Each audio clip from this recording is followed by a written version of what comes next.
March 2025 Shanidev মীন রাশিতে গোচর করবে। সেই সাথে সাথে আপনাদের শনির ঢাইয়া শেষ হবে। শনি 30 বছর পর আপনার রাশি সাপেক্ষে পঞ্চমভাবে গোচর করছে।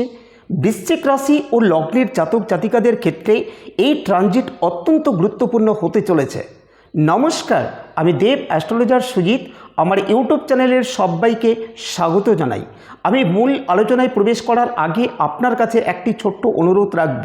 আশা করি আপনারা সেই অনুরোধটুকু রাখবেন। সেটি হলো, আমার চ্যানেলে প্রথম হয়ে থাকলে সাবস্ক্রাইব করবেন, তার সাথে পাশে থাকা বেলটিকে প্রেস করে দিবেন। আর যদি আপনারা চ্যানেলটিকে আগে থেকে সাবস্ক্রাইব করে থাকেন তাহলে ভিডিওটিতে লাইক করে মূল আলোচনায় প্রবেশ করবেন। আজ আমি আলোচনা করতে চলেছি 29শে মার্চ 2025 শনিদেব মীন রাশিতে প্রবেশ করতে চলেছেন। বৃশ্চিক রাশির সাপেক্ষে শনিদেবের অবস্থান পঞ্চম ঘরে, যার ফলে আপনারা কোন কোন প্রভাব দেখতে পাবেন সেটা নিয়ে আমি বিস্তারিত আলোচনা করব। সেই সাথে শনির তৃতীয় দৃষ্টি সপ্তম ভাবের উপর পড়েছে। শনির সপ্তম দৃষ্টি পড়েছে আপনার একাদশ ভাবের উপর, অর্থাৎ সফলতার ঘরে, এবং শনির দশম দৃষ্টি থাকছে দ্বিতীয় স্থানের উপর। তারও প্রভাব নিয়ে আলোচনা করব এবং সেই সাথে থাকবে মহা উপায় ও বাস্তু টিপস। তাই পুরো ভিডিওটি মনোযোগ সহকারে শুনবেন। আমার এই আলোচনা শনিদেবের গোচর ফলের উপর নির্ভর করে, তাই আপনার বার্থচার্টে শনিদেবের প্লেসমেন্ট কেমন আছে সেই অনুযায়ী আপনারা ফলাফল পাবেন। সেই কারণে আপনার বার্থচার্ট একবার হলেও বিচার করিয়ে নেবেন কোনো অ্যাস্ট্রোলজারের কাছে। চলুন তাহলে মূল এপিসোডে ফেরা যাক। সবার প্রথমে আলোচনা শুরু করা যাক চাকরি, কেরিয়ার ও প্রফেশন নিয়ে। শনিদেব পঞ্চম স্থানে 30 বছর পর প্রবেশ করছেন। এখানে শনিদেবের প্লেসমেন্ট হবে 2.5 বছর ধরে, যার ফলে বৃশ্চিক রাশি বা লগ্নের ক্ষেত্রে চাকরির নতুন সুযোগ নিয়ে আসবে। বিগত দিনে আপনারা ঢাইয়া চলাকালীন প্রচুর সমস্যার মধ্য দিয়ে দিন কাটাতে হয়েছিল। শিক্ষাক্ষেত্রে যারা যুক্ত রয়েছেন তাদের ক্ষেত্রে বেটার সময় আসছে। যারা নতুন কোনো বিজনেস শুরু করতে চাইছেন তাদের ক্ষেত্রে অত্যন্ত অনুকূল সময় থাকছে। তবে মাথায় রাখবেন, ধীর গতিতে ব্যবসার গ্রোথ আসবে। যারা স্টক মার্কেটের সাথে যুক্ত আছেন তাদের বলবো, আগে চিন্তাভাবনা তারপর ইনভেস্টমেন্ট, তবেই যথেষ্ট ভালো রিটার্ন পাবেন। কেরিয়ার ও পেশার উন্নতির জন্য আপনারা প্রত্যেক শনিবার করে কালো তিল ও সর্ষের তেলের প্রদীপ জ্বালিয়ে আসুন শনি মন্দিরে গিয়ে। আপনার অফিসের উত্তর পশ্চিম কোণে ঘোড়ার নাল রাখুন এবং প্রত্যেক দিন স্নান সেরে হনুমান চালিসা পাঠ করুন। এছাড়া মঙ্গলের বীজমন্ত্র পাঠ করতে পারেন, ওং ক্রাং ক্রিং ক্রং স ভূমায় নম। এবারে আর্থিক বিষয়ে আলোচনা শুরু করছি। আর্থিক বিষয় দেখা হয় দ্বিতীয় ভাব থেকে। শনির দশম দৃষ্টি দ্বিতীয় ভাবের উপর পড়ছে, তাই আর্থিক ক্ষেত্রে অবশ্যই পরিবর্তন দেখতে পাবেন। উপার্জনের নতুন নতুন পথ খুলবে, তবে এখানে খরচের ব্যাপারে কন্ট্রোলের মধ্যে থাকতে হবে, কারণ দীর্ঘ কয়েক বছর পরে ভালো উপার্জনের সুযোগ পাচ্ছেন। পারিবারিক সম্পত্তি বা উত্তরাধিকারের সূত্রে কোনো ঝামেলা বা লিটিগেশন থাকলে সেখান থেকেও মুক্তি পাবেন। তবে আপনাকে পরিকল্পনা মাফিক চলতে হবে, না হলে আপনার ক্ষেত্রে অপ্রত্যাশিত অর্থ বেরিয়ে যাওয়ার চান্স রয়েছে। তাই আর্থিক ক্ষেত্র মজবুত রাখার জন্য প্রত্যেক শনিবার করে কাক ও কালো কুকুরকে খাওয়ান। আপনার বাড়ির উত্তর পশ্চিম দিকে শনির যন্ত্র রাখুন এবং প্রত্যেক দিন ধূপধুনো দেখাবেন এবং সেই সাথে নিরামিষ ভোজন করুন। সেই দিন কোনোভাবে কোনো রকম নেশা করবেন না।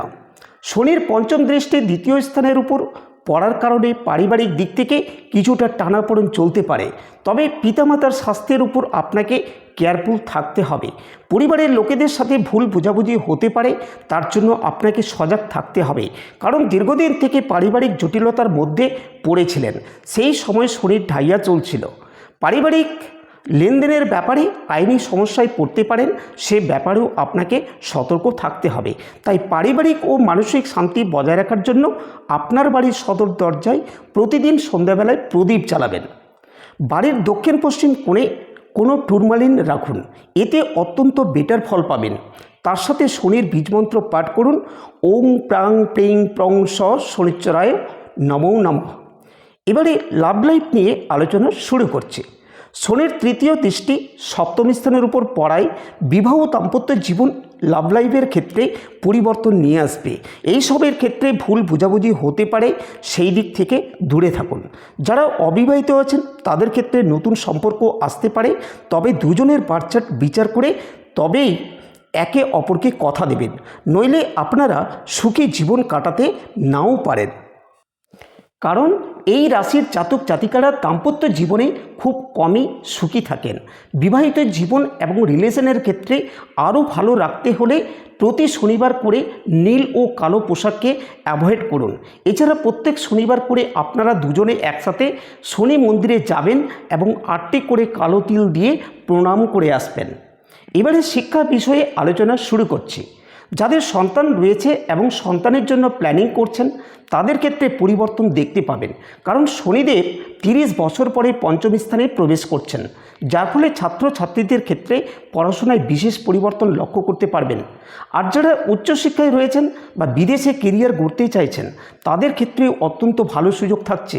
যাদের সন্তান রয়েছে তাদের পড়াশোনায় ও কেরিয়ারের উদ্বেগ বাড়তে পারে, তাই প্রত্যেক শনিবার করে কালো তিলের সঙ্গে গুড় মিশিয়ে পাখিদের খাওয়াবেন। পড়ার টেবিলে মা সরস্বতীর মূর্তি রাখবেন এবং পড়াশোনা শুরু করার আগে মা সরস্বতীর বীজমন্ত্র পাঠ করতে বলবেন। ওং ঐং সরস্বতী নমো নমঃ। এই মন্ত্র প্রতিদিন পাঠ করলে পড়াশোনায় যথেষ্ট গ্রোথ দেখতে পাবেন। এবারে স্বাস্থ্য নিয়ে আলোচনা করা যাক। দ্বিতীয় ঘরে শনির দশম দৃষ্টি থাকার কারণে মানসিক চাপ বৃদ্ধি পেতে পারে, হজমের সমস্যা দেখা দিতে পারে, হাঁটুর সমস্যা হতে পারে। শরীরকে নিয়মিত সুস্থ রাখার জন্য যোগ ব্যায়াম মেডিটেশন করতে হবে এবং একমুখী রুদ্রাক্ষ গলায় পরতে পারেন, এতে শরীর স্বাস্থ্য অত্যন্ত ভালো থাকবে। সর্বশেষে বলবো, শনিদেব 30 বছর বাদে পঞ্চম স্থানে প্রবেশ করছেন এবং এখানে শনিদেব 2.5 বছর কাটাবেন, যার ফলে আপনারা ধীরে ধীরে ভালো ফলাফল পাবেন। কারণ শনিদেব হলো ধীর স্থির গ্রহ, পারিবারিক কর্মক্ষেত্রে, আর্থিক ক্ষেত্র এবং সর্বক্ষেত্রেই ভালো ফলাফল পাবেন। তবে আমি আপনাদের যেসব মহামন্ত্র ও বাস্তু টিপসগুলো বললাম সেগুলো সঠিকভাবে পালন করলে 2.5 বছর খুব সুন্দরভাবে কাটাতে পারবেন। বৃশ্চিক রাশি ও লগ্ন নিয়ে আমার এই আলোচনা আপনাদের কেমন লাগলো তা কমেন্ট করে জানাবেন। আর যদি আলোচনাটি আপনাদের ভালো লেগে থাকে তাহলে অন্যদের কাছে শেয়ার করে দিবেন, তারাও যাতে আপনার মতোই উপকৃত হতে পারেন। আর যারা এখনও পর্যন্ত আমার চ্যানেলটিকে সাবস্ক্রাইব করেননি তাদের কাছে আমার অনুরোধ, এখনই আপনারা লাইক ও সাবস্ক্রাইব করুন এবং পাশে থাকা বেলটিকে প্রেস করুন। এতে আমিও খুশি হব এবং তার সাথে আপনারাও নিত্য নতুন আলোচনা জানতে পারবেন। এছাড়া আপনার ও পরিবারের কারোর সমস্যা থাকলে আমার বুকিং নাম্বারে কল করে বুকিং করতে পারেন। সমস্যা থেকে বের করে আনার দায়িত্ব একমাত্র আমাদেরই, তাই আর দেরি না করে এখনই কল করুন। আমার আলোচনাটি এখানে সমাপ্ত হলো। আপনারা ভালো থাকুন, সুস্থ থাকুন, ধন্যবাদ।